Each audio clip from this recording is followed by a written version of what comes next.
Hello. Good afternoon, everyone. Thank you so much for joining us. Hello, Oh, it's that everyone. trio. Hello. We've got a lot of Yes, friends in that I room. see lots of familiar faces, and I brought students. Oh, that's amazing. Thank you so much. Hello, emerging feminists. Yeah. Yes, yes, they are definitely well steeped.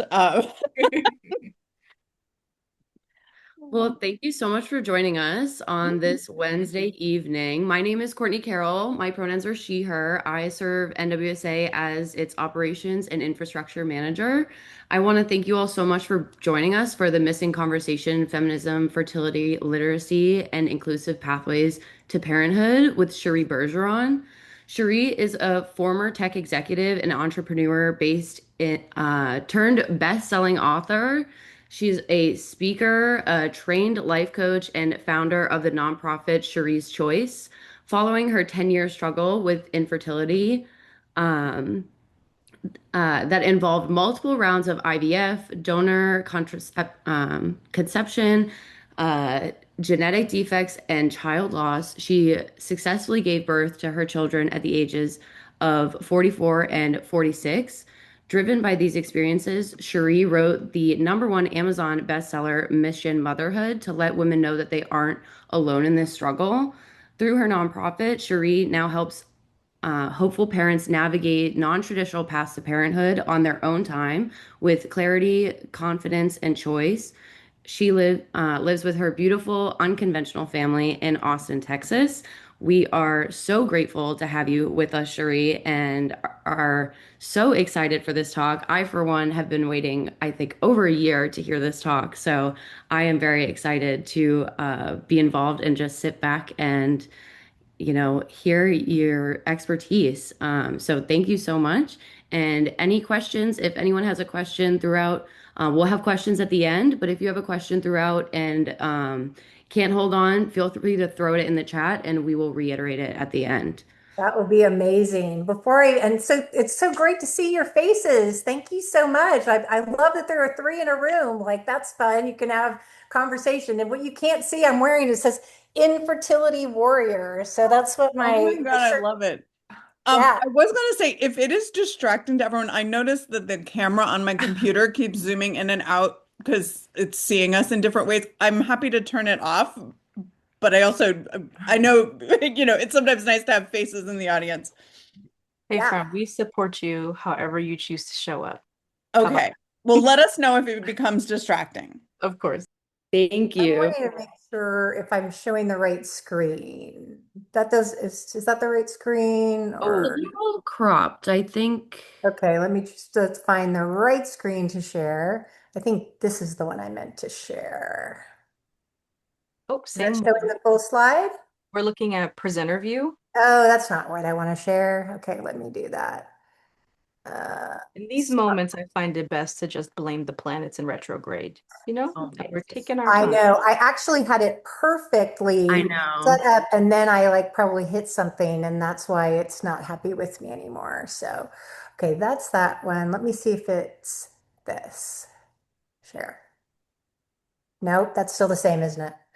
All right, sorry. Let me get out completely.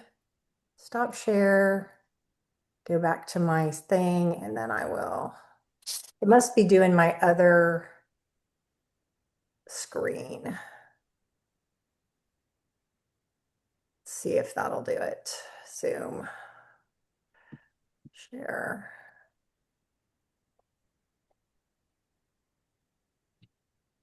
Oh, I had this perfect. You and I even tested it.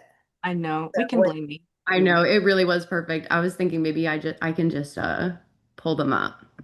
Yeah, for our attendees, this is just Okay. building up the riveting suspense. Yeah, it is. So are you going to pull up the slides for me? I'm sorry to make you do that. No, not at all. Not at You all. can do the PowerPoint. Okay, well, in any case, I am so excited to speak with all of you because I know that you're passionate about providing scholarship and teaching and activism around the issues relating to women, gender, and sexuality. And those are such hot topics for me.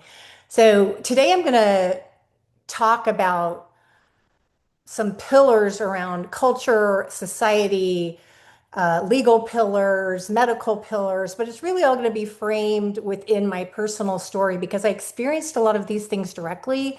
And they made me start to wonder about how I developed a number of the beliefs that I was carrying. Because sometimes we develop these beliefs, but we don't even know what their origin is. And so, I really made it a priority to consider where did I get these messages and how could we do things differently in order to empower individuals to better build families on their own terms. Do you have, I'm sorry, do you think you I'm have our, grabbing them. okay, Are coming. perfect. How does Thanks that so work? much. And so I'm hoping that together we can better understand how to address these issues for future generations of parents. Because if nothing changes, then I think these cultural dynamics are going to kind of persist. So you can just go ahead and go to the second slide for me, Courtney. I appreciate it. I think we already talked a lot about me. I think just to elaborate on what was discussed, I've been was in the software industry until about a year and a half ago. That is an industry that is largely dominated by white men. And so I didn't quite fit that mold. I spent a number of years climbing the corporate ladder, about 2 decades climbing the corporate ladder. I started in the Bay Area, but then moved to Austin about 30 years ago to be closer to family. But I found many of the same dynamics to be true. And midway through my career, I decided that I wanted a family, but I was unable to conceive. And this really started that 10-year journey of infertility. And looking back, I realized that while I felt empowered to pursue my career, I was really ill-equipped to handle some of the challenges that were of growing a career and having a family. And I realized that there were a number of pillars in our culture and our society that were working against me in my pursuit to motherhood, many that I didn't even realize existed. And so I wrote this book, Mission Motherhood, really to share my experience. And I started this nonprofit really with the goal of dispelling some of these limiting narratives and providing education and community support so that people can become parents on their own terms. And what that means really is to be free from a lot of these classic notions of what is an acceptable family and how can you build that family. And I joined NWSA about a year ago so that I could engage with like-minded people to really advance these conversations. Okay, we can go to the next slide.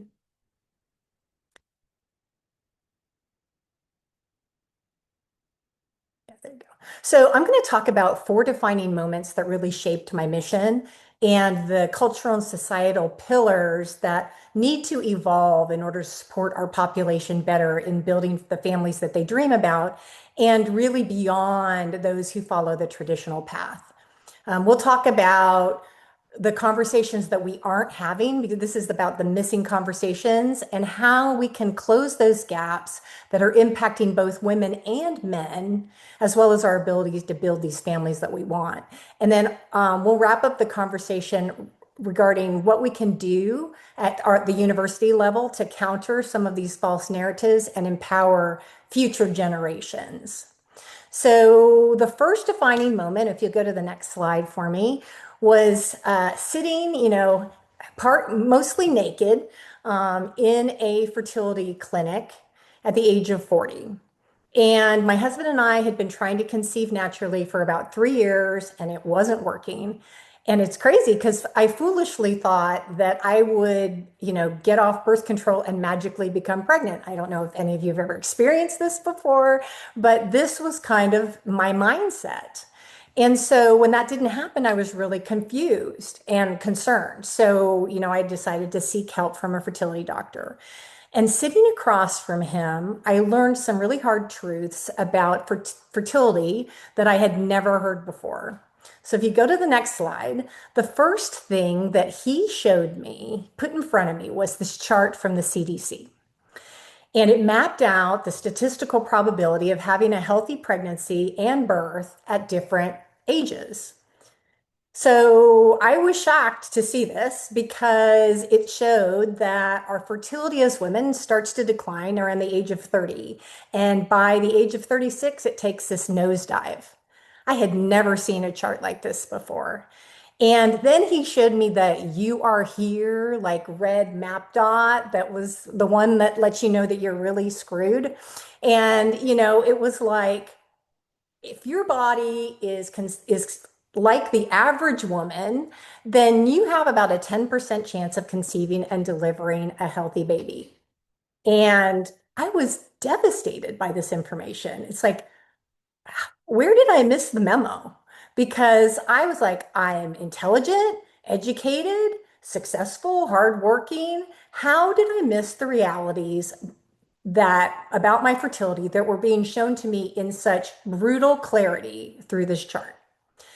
And on some level, I also felt a measure of betrayal because I could remember every cosmopolitan article or news article that I'd seen about celebrities in their 40s, even in their 50s, who were having children. So I was like, how did I get this so wrong?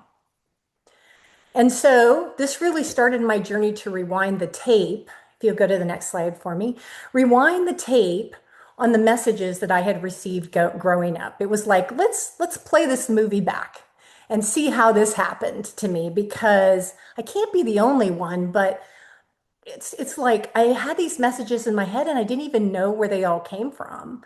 And I didn't even question them. So I started to do research and examine these beliefs and identify their sources. So let's go to the next slide. Of course, one of the strongest positive influences on me was feminism, because I grew up in the 1970s and I was all, I am woman, hear me roar. Even from a really young age, I grew up in a traditional two-parent family, stay-at-home mom, the whole bit, but I grew up knowing that I could be anything that I set my mind to. At least that was my belief. Other girls were playing with Barbies. I was playing banker. I was on a completely different track. And I felt that feminism really empowered me to pursue my full career potential. But looking back, it didn't necessarily equip me with the knowledge that I needed to navigate the complexities of achieving both a successful career and a family. And so I think that was one of the more incomplete parts about feminism in its original form. And as you can see from this chart, when the feminist movement began, that's when there was really a spike of women coming into the workforce. This chart is from the US Bureau of Labor Statistics, and it really shows a very fast ramp of women coming into the workforce between the 70s, the 80s, and then into the 90s. And as women our focus pivoted towards workforce opportunities, the role of family and motherhood understandably took a little bit of a lesser focus, right? As we were pursuing all the opportunities that in the workplace. And the cultural message that women got from that was, hey, you know what? You have plenty of time to pursue motherhood. Take your time, pursue your talents, sort of be all that you can be, and achieve financial independence first, and family can come later. You've got quite a bit of time. Well, that left me with a false sense of security in some ways, or at least that's the way that I internalized it. I really felt that I had a lot of time, and I didn't understand the realities of my fertility timeline. And this is one of the early missing conversations that I think that women have as we're starting our career. Okay, I'm ready for the next slide. So also in the 1970s, the US experienced the largest spike in divorce rates. Divorce rates more than doubled from 1960 to 1980. And this was due in large part to the fact that women were gaining economic independence from their husbands, which allowed them to leave bad marriages. They could afford to leave a bad marriage. But it was also accelerated by the introduction of no-fault divorce. So it became easier for people to get a divorce in those years. But interestingly, Americans' attitudes about family building remained rooted in the traditional narrative of a married man and woman with 2.3 children. And so these stats are really from some Pew Research studies. This one, the left side, is one from 2023, which says that Americans said that two-parent households are better than a one-parent household. And, that's fine. I think that there's this feeling that stability, there's more financial stability for people with two parents versus one. But simultaneously, there's still a strong bias against single parenthood, even though single mothers make up about 25% of all US families. This study on the right is from 2021 when 47% of adult respondents said that single women raising children is bad for society.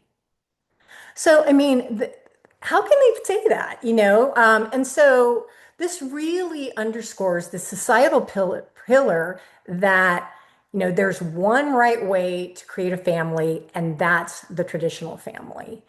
And we've been getting this message even in spite of our growing independence. It's still a very strong message that women hear. And along that way, there really isn't a place where diverse options for family building are openly discussed, and certainly not in a college environment or in early career environments. I personally was stuck in that narrative for a long time. And I was trying to force fit the traditional fairy tale because I thought that's the way that motherhood was earned. And it turned out that that was probably one of the worst decisions I could make.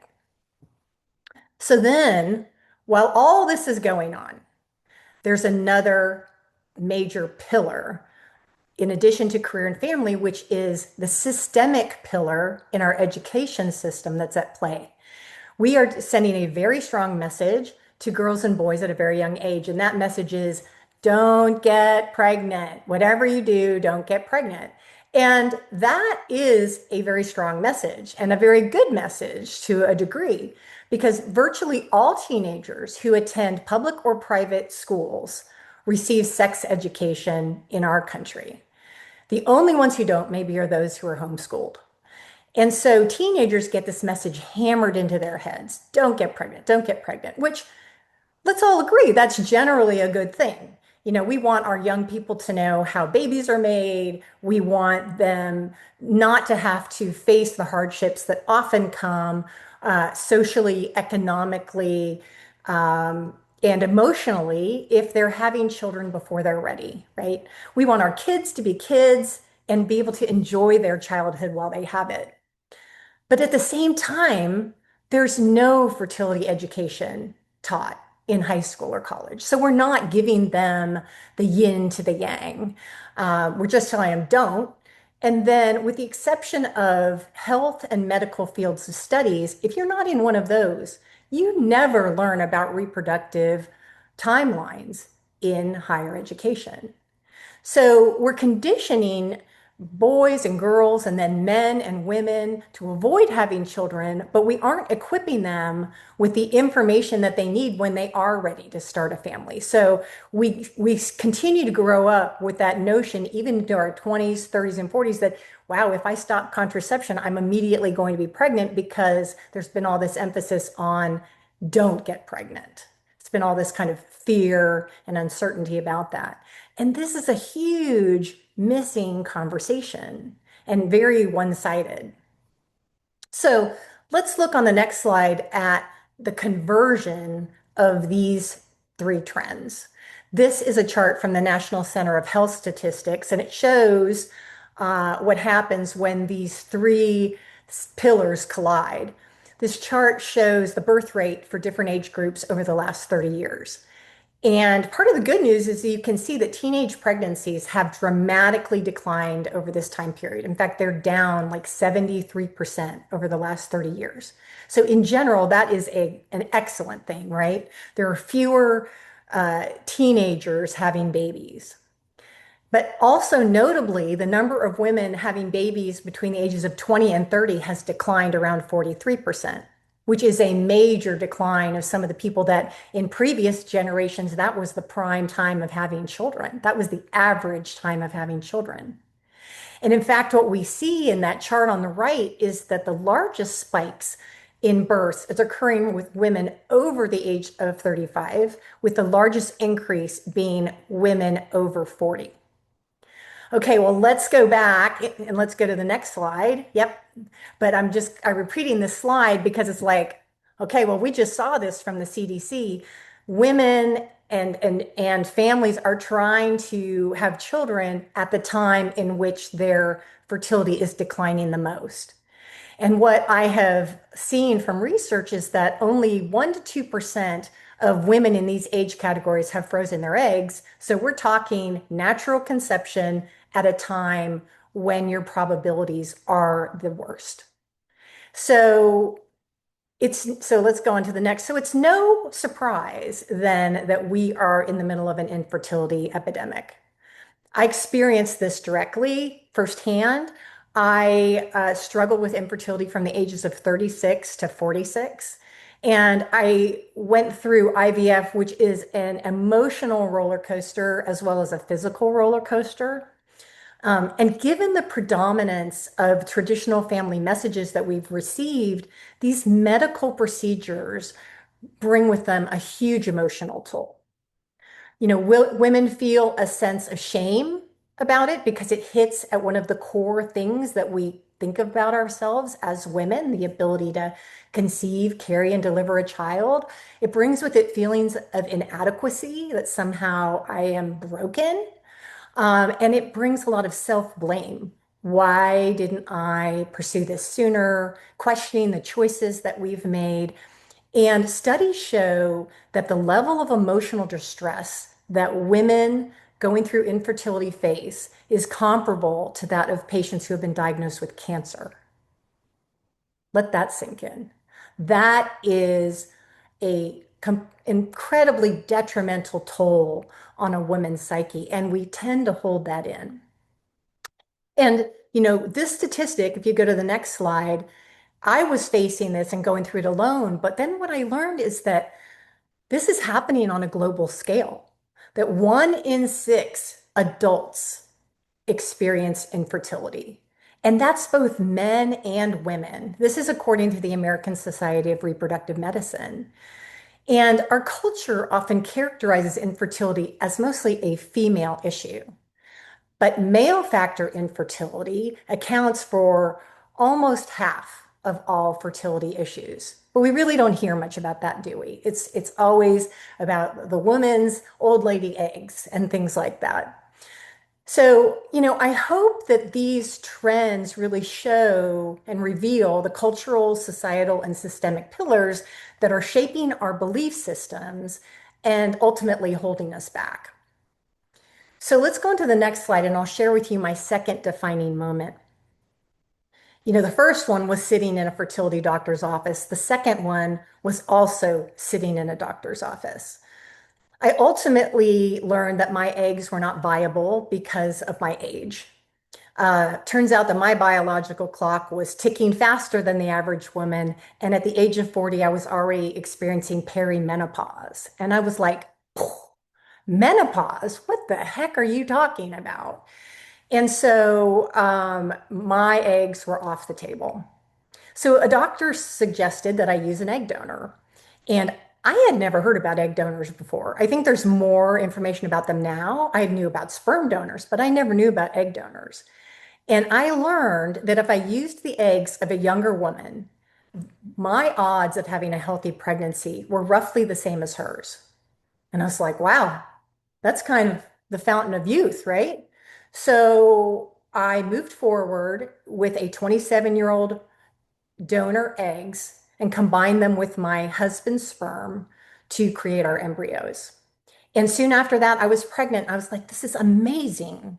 My dream of motherhood is going to come true and everything's going to be great. Well, at 20 weeks, when I had my second sonogram, the biology sonogram, we got terrible news.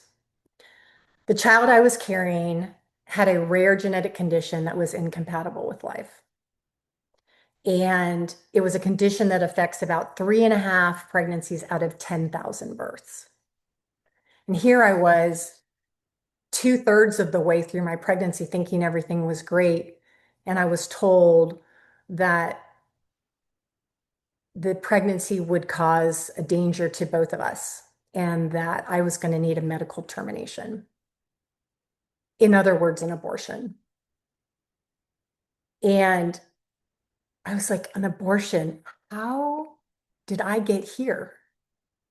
I was trying to become a parent. I had spent tens of thousands of dollars to try to become a mother. But here I was in the midst of the abortion debate. I was told that if I sought treatment from Planned Parenthood, I would be subject to protests and personal attacks. And I had to make my decision quickly because if I waited 2 more weeks, I would have to go out of state in order to receive treatment. So, in the middle of this grief and completely blindsided, and my world turned upside down, I was faced with the judgment of others and laws that were restricting my ability to choose what was best for me and for my child.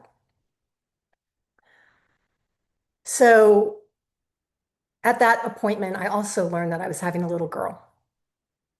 That's the moment that I found out that I was having a little girl.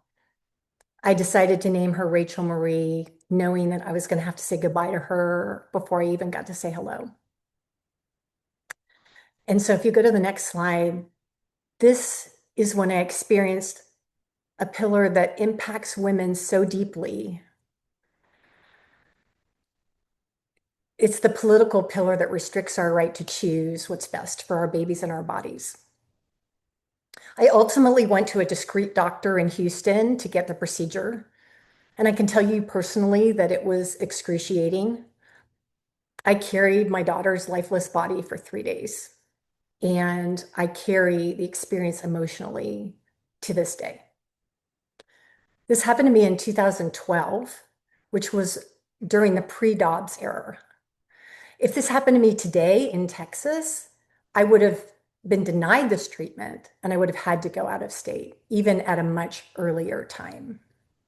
And the reality of pregnancy is that 1 in 4 pregnancies end in loss.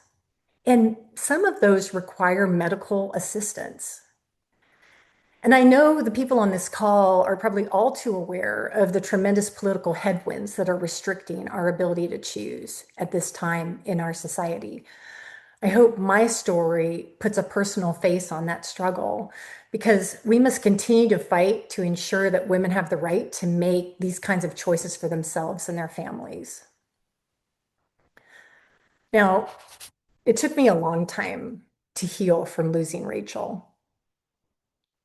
I ended up having to have a second procedure several months later because I continued to bleed. And it turns out I was carrying a part of her with me that whole time. And during that time, my marriage fell apart. But I decided to continue my journey to motherhood on my own as a single mother by choice. So I decided that the second time I would implant 2 embryos, hoping that I would complete my family, get 2 children. And 2 weeks later, I found out that I was pregnant with twins, a boy and a girl. Again, I was elated. So if we go to the next slide. Early in that pregnancy, the doctor saw something troubling with my son.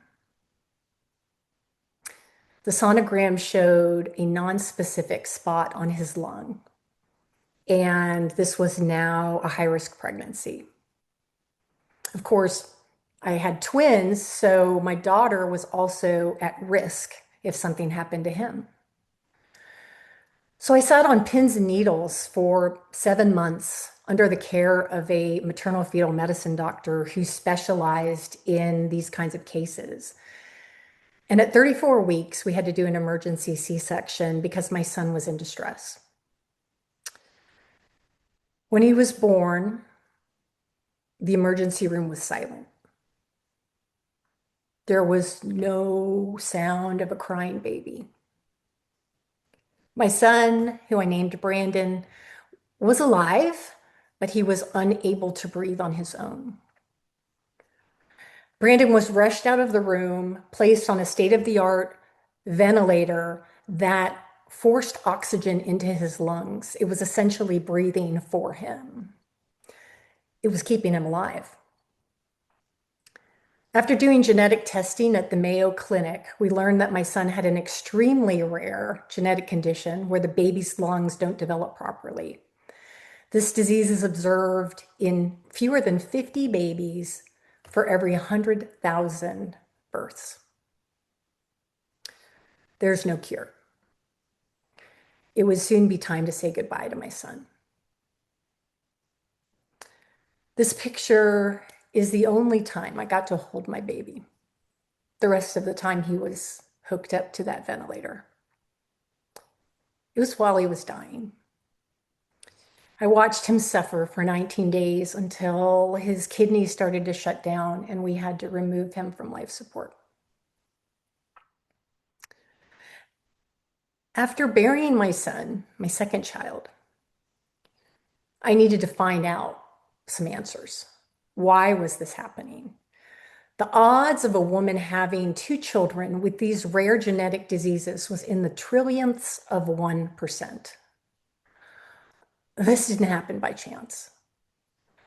So the egg donor had gone through genetic testing and had been cleared. So I'm like, young egg donor, genetic testing, check. So we sent a sample of my estranged husband's DNA to the Mayo Clinic. When the DNA results came back, they confirmed that my ex was the one who carried a genetic chromosomal deletion that had been passed along to both Rachel and Brandon. Well, the first place I went was to my fertility doctor. And I asked, and he told me that the clinic hadn't felt it necessary to do genetic testing on my husband the way testing had been done on the egg donor. I was speechless. I was like, why? And you might think, well, maybe it's a bad clinic, but arguably my doctor is one of the best in his field. And it turns out that they say that they don't normally do genetic testing on the man. And this is when I realized I was hitting up against another societal pillar, this time a medical one. Let's go to the next slide. So the belief in the medical community was that genetic disorders are largely a woman's issue due to poor egg quality. As a standard practice, they don't test the man unless there's a known family history of a defect. And so my question was, well, when does that family history get discovered if you're not testing for it? The test would have cost $3,000. My son's medical bills over those 19 days cost $750,000, not to mention immeasurable pain and suffering that can't even be quantified. I didn't know I needed to question the practices and beliefs of my doctors. I didn't know that I needed to check them for bias to effectively advocate for my family. Ladies, this is a missing conversation. It's a missing conversation. I learned the hard way that both partners need to get genetic testing when they go through IVF, regardless of whether there's a family history, because the cost of losing 2 children, it's just too big of a price to pay. So we'll go to the next slide and I'll let you pull up for a moment and get some more uplifting news. The other twin, my daughter, survived. And thank God. But candidly, I have to tell you, it wasn't an easy road. She was 6 weeks early, but being a twin, all of her systems were premature. She had issues with her heart, her lungs, her digestive system. She couldn't breastfeed. She had to be on a feeding tube. And this was all in an effort to try to save my son and we put my daughter at risk. She was in the neonatal ICU for 40 long days. And at one point, the doctors thought that she too had a different rare genetic disorder. We had to transfer her to a different hospital, we had to deprive her of food for multiple days. Thank God it was ultimately ruled out, but she was developmentally delayed for her first 3 years. Now she's 13. She's a thriving teenager who's creative, gifted in honors classes, and drives me crazy most of the time, like any regular teenager. But when she was a year old, I decided that I wanted to have a second child. I knew it would mean starting over with a new egg donor, and this time with an anonymous sperm donor, because I was doing it on my own. At the age of 46, with that new embryo, I had a completely normal pregnancy. The picture you see here is of my son, Braden, who was born full term and healthy in every way. I finally got the family I always wanted. And I thought all the trauma and hardship was finally over. If you go to the next slide, thank you. If you go to the next slide, but a few years later, I would face my fourth defining moment. It was one of the biggest challenges yet. It was a landmark custody battle in the state of Texas over the parental rights of my son, the son that I had on my own. You see, after my daughter was born, my estranged husband decided he wanted to be part of my daughter's life. So we started co-parenting her together. But because she was so young and fragile, he would come over to my house for visits, or I would take her over to his house and I would stay there. By this time, we were legally separated. We had custody and property agreements in place. I thought we were essentially divorced. We were living separate lives. But after I gave birth to Braden, I would take him along with me. He's an infant. I would take him with me to those visits. Of course, my ex wasn't Braden's father. As I said, I used an anonymous sperm donor. We didn't live together. He wasn't in a fatherly role with my son in any way. He was like a family friend. If you go to the next slide, but 7 years after our legal separation, my ex sued me to become Braden's legal father. It was a complete ambush. My ex had even filed paperwork with the courts when Braden was born, declaring that he was not his father. Our world turned upside down. I was in disbelief. I was like, how could he be allowed to do this? Well, on the next slide, I'll show you. Here's how it was possible. A child born during a marriage is the presumed father. Of course, we both knew he wasn't. You'd think it would be easy, just get a DNA test and it would all be over. But it isn't that easy. The next 7 months were a nightmare.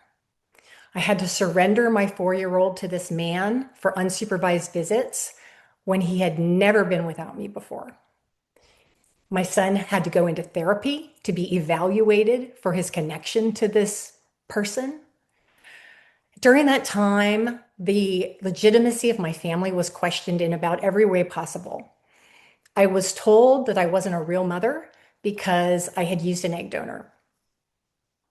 I was told I didn't have the right to pursue an independent pregnancy while I was still legally married, as if this man still had ownership of my uterus. I was required to hire an amicus attorney to weigh in on what the best interest was of my child. And he actually recommended that my ex be named his father. He made that recommendation knowing that that man was not the biological father and hadn't been in a fatherly role. I felt like I was in the twilight zone. After 7 long months and $250,000 later, a judge finally heard my case and denied his bid for parenthood. If we go to the next slide, this was one of the most dangerous pillars that I faced. It was a legal pillar that was deeply rooted in that notion of the traditional family. It turns out our system is hard-coded to the belief that every child deserves a mother and a father, regardless of whether that's the true picture. And I was at risk, particularly because I had used an anonymous sperm donor. So there was no one that for me to put in the daddy box, if you will. So the system was going to put someone in the daddy box for me. They were going to force my son to live a lie because they felt that a child needed a father as well as a mother. Yes, this happened in Texas, and you may be thinking, well, Texas is backwards, and you would be right about that. But presumed father laws exist in every state. And I thought you'd be interested in seeing this chart because the truth is that our laws have not kept up with the modern realities of family building. People stay married for a variety of reasons: health insurance, tax purposes, other financial reasons, living situations. But even states as progressive as California and New York have laws that recognize the possibility of a psychological father or an equitable parent. And they can deny a DNA test if they see that those factors are met. So what that means is that in my case, where there was obviously no basis, I still had to go to court to prove my case. And that took 7 months because they were actively trying to delay it. The crazy thing is, I never even knew that I was at risk. I thought DNA was all that mattered. Ladies, this is a huge missing conversation. So part of my mission behind Cheri's Choice is to change these laws in situations where a man is clearly not the biological father, didn't participate in the fertility cycle to create the child, and hasn't been in a fatherly role. My goal is to create a law that fast paths these kinds of decisions to protect mothers and their children from these kinds of threats. So let's go to the next slide. After looking at all of these social, cultural, systemic, medical, and legal pillars that are working against modern family building, I had to ask myself the obvious question: is this really where we are in terms of empowerment? And it shows to me that we have an awfully long way to go. So is there more that we need to do to equip hopeful parents, both men and women, with the information they need to navigate this path better? So if we'll go to the next slide, no person should have to go through what I endured to create and protect their family. No one. I'm coming to you today because we need a proactive approach to foster a deeper level of conversation and empowerment for future generations. To me, that looks like one that rewrites some of these limiting narratives, one that conveys a broad way of acceptable definitions of a family and how to build that family, one that educates about reproductive timelines, one that outlines diverse paths to parenthood that include egg freezing, assisted reproduction, donors, surrogacy, single parenthood by choice, both for men and for women. One that challenges misogynistic mindsets in the medical community and encourages families to advocate for things like genetic testing. One that modernizes our laws to protect a person's right to pursue an independent pregnancy if that's what they want, regardless of what their marital status is on paper. We have to close the gaps on these missing conversations. And so for the last slide, these are the driving forces that inspired me to write Mission Motherhood, to broaden the conversation about what it means to become a parent on your own terms. And I started Cheri's Choice to provide education, counseling, and community support to those pursuing non-traditional paths to motherhood. And I'm excited to share that starting next year, we're going to start providing grants for egg freezing so that women can preserve some of their options for the future and continue to pursue those careers knowing that they have that as an option for them if they choose to have a pregnancy later. This education needs to start when men and women have the most options available to them. So for me, this means we have to get the information out to college campuses so that we can impact future generations of parents. We need to talk to them when they're planning their futures and say, look, think about what you want to do for a living and think about your values and the family that you want to create as well. And these things need to go along hand in hand because they impact one another. So I'm extending an offer to those on the call and also to those who hear this as a recorded message to the universities of NWSA members to have this conversation at your campuses. I'm available to do that. I have some slots allocated in 2006 and I'll have some in 2007. So please reach out to me if interested. You can reach out to me through NWSA or also through Cheri's Choice, my nonprofit. This is really what I wanted to share with you today. And I thank you so much for, I can see that a number of you were moved by what I was saying. I appreciate your attention and your valuing of this conversation. And I'd really like to open it up for discussion. Thank you so much, Cheri. Cheri, sorry. Oh my gosh. It's okay. Again for the Channel, 800th time. I'm so channel sorry. your inner French person. Thank you so much. I was sharing my screen, so I was not in the chat, but I know we have Christian. Were there any questions in the chat, or if anyone feels moved for any comments, questions, feel free to unmute or put your question in the chat and we can read it off if you're not in the space to do so.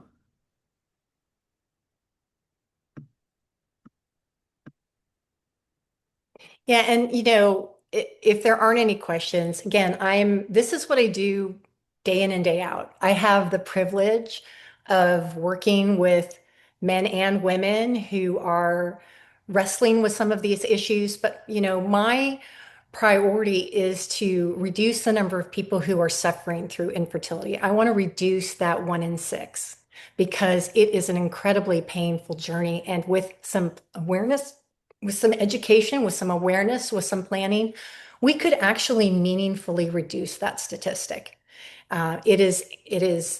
There are huge access issues.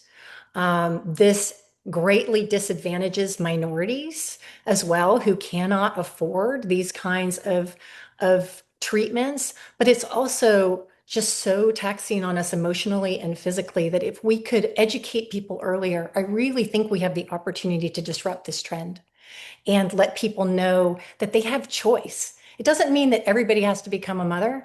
It doesn't mean that they have to have children early. It means we should proactively and intentionally plan for parenthood with the same intentionality that we plan our careers. That's the mindset shift that we have to make so that we can make informed choices for the kinds of lives that we want to create. So I thank you all.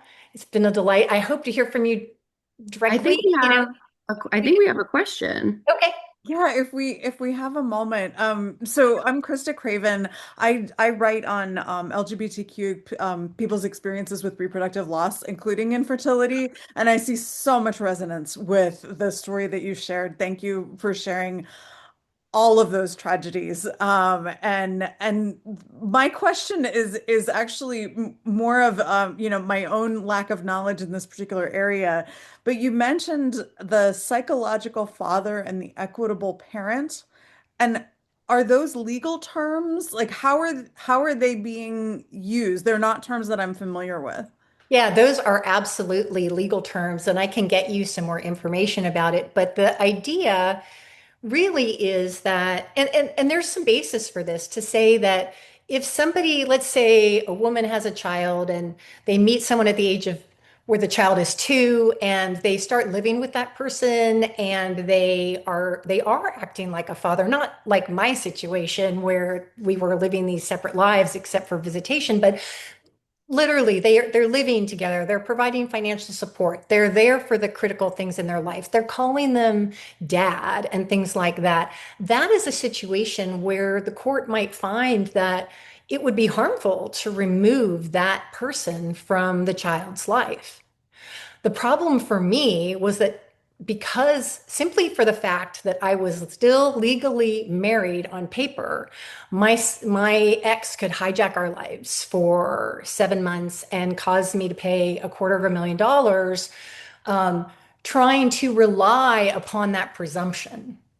And so, we don't necessarily want to take every man away from a child where he has played a significant role in somebody's life. But I will tell you that I think that single women need to understand that, because I think a lot of women like me think, well, biology is all that matters. And if you're not the genetic parent, if you're not the biological parent, then it doesn't matter what exposure I give. But I will tell you that every act that I did or didn't do was paraded into court as an accusation.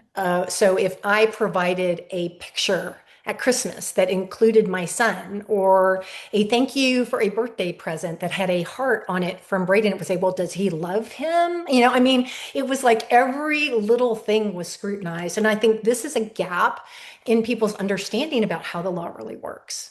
And so that can be a real risk in certain states, and every state is different. But from that chart, you can see that very few states were actually flexible on this. Most states were actually quite either restrictive or moderately restrictive on this notion. Yeah, thank you. Someone else, I think maybe, did somebody else have a question? We have some gratitude in the comments from Natasha, who also shares being a single mother by choice and going through fertility Love treatment, it. and just gratitude for sharing your story. And Victoria in the chat, patriarchal masculinity becomes so visible during divorce. Um, and on behalf of NWSA, of course, thank you so much, Cheri, for being generous with the offer to connect with our memberships. I wrote it down on my reflection journal. I so appreciate that you named that you joined NWSA last year in hopes of wanting to engage with like-minded people, to find pathways of collaboration and shifting the needle, which can feel very small. Sometimes when we're trying to measure our activism and organizing, but also for your generosity and creating these access points for support, mental health needs, and then also challenging what it means to be a parent, challenging the nuclear family, and excavating even further all of the cis heteropatriarchy that predicates what a mother is, a father is, and those gender terms and And queer what a family is, yeah. And what what a a family family is, is. yes. We have Emily in the chat. I am teaching a sociology of family course this fall and think my students would learn so much from your story. Thank you. It touches so many issues. I'll have to think about which section to include it in. Great. Well, I'll come. If you want me to come, I'll come. Because I will tell you that one of the most gratifying things that I do when you talk about impact, if I'm able to help open the eyes or provide hope to one woman, I know that that is going to change the trajectory of a family. And those generational ripple effects are dramatic. And so that's what I exist for. That, some of those darkest times have become the most fulfilling purpose for me. And I am so, so grateful that I have the privilege of doing this. So everything that I've been through, it's been worth every tear to have the family that I have now and be able to help other women create theirs. So I thank you so much. It's really been an honor for me to be able to talk to you today. Thank you so much. Thank you all for joining us. We hope you all have a beautiful evening. Again, thank you so much, Cheri. This was amazing. We really appreciate your vulnerability. And can't wait to see everyone. We will be having some form of collaboration with Cheri at this year's annual conference. So keep your eyes peeled for that. I'll be there. All right. Thank you, everyone. Have a great night. Have a good night.